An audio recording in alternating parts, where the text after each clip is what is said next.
Hello, I'm going to be answering Waec 2019 English Language Objective Past Question 8 under Test of Orals, Section 1. Now the instruction is: from the words lettered A to D, choose the option that has the same vowel sound as the one represented by the letters underlined. So the word we have is back, and letter A under back or within back is underlined. So option A is flame, B pat, C bet, D lack. So first I will transcribe the word given to us, which is back, and it is transcribed this way. You have B consonant sound, and then short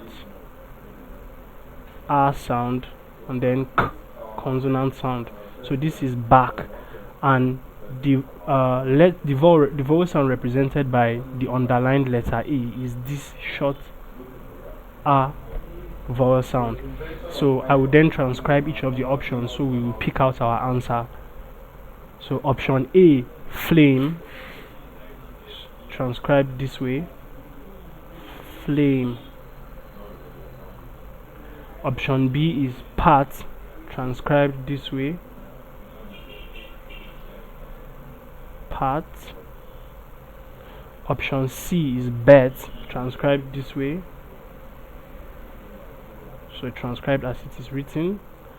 And then option D is lack, transcribed this way. You have the long R sound and the K consonant sound.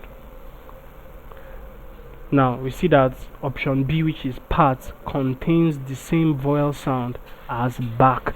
Therefore the correct answer is B, pat. So please subscribe to this YouTube channel for more past questions and answers, and also for more videos. Thank you.